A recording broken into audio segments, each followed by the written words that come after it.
Despite its uncertain future after being cut off from Google's version of Android this week, Huawei's Honor brand today unveiled a new smartphone, the Honor 20 Pro in London.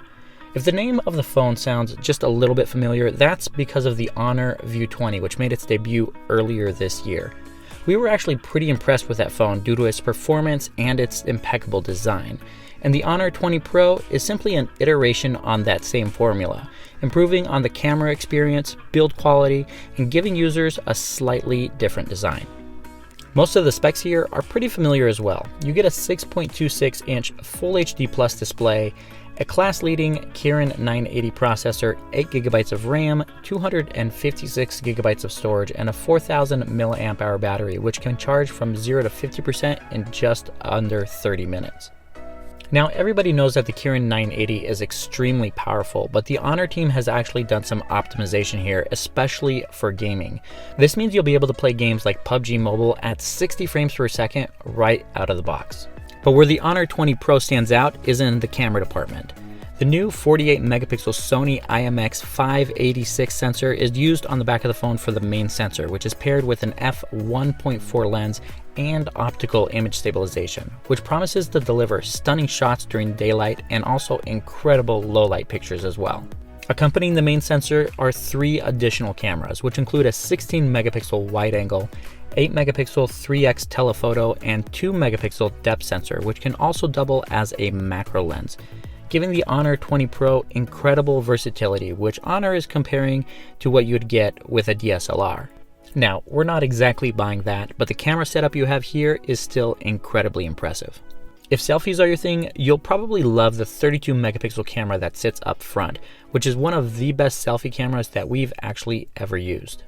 If you can't already tell, the camera experience is what Honor is really selling here, but it's not all about the hardware. Honor has thrown in a lot of new camera features which mimic Google's Auto HDR feature to deliver stunning images in absolutely any environment that you're in. Daylight shots have an incredible amount of dynamic range, and low-light shots from this phone actually rival what you can typically get from the Pixel 3's night mode as well.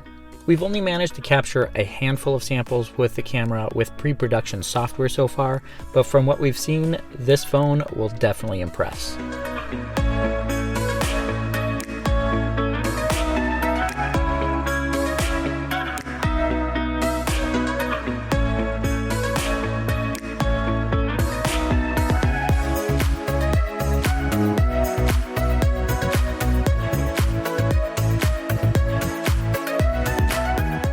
On the build side, Honor has stepped up its game again with a new dynamic holographic design, which includes a 3D mesh, which gives the glass on the back of the phone a sense of depth. At first glance, it's not really that noticeable, but you do start to appreciate it more and more the longer you look at the phone.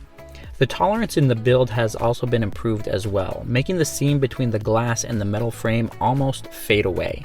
And while the more expensive Huawei P30 Pro incorporates a fingerprint sensor below its display, Honor chose to follow in the footsteps of the Samsung Galaxy S10e by placing a fingerprint sensor on the side of the phone, which in our books is a much better choice.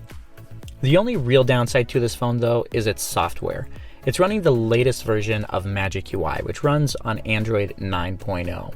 It's functional and has a lot of customization options if that's what you're into, but to us, it's just a little bit too much. Now, Honor didn't give us the exact price point of the phone before the launch event, but they did mention that it would be selling for roughly €650, making it slightly more affordable than the new OnePlus 7 Pro over in Europe. That's definitely an incredible value and may actually be a better device for anyone who's looking for a well-rounded camera experience. So, what's your take on the Honor 20 Pro, and how do you think it compares with the new flagship device from OnePlus?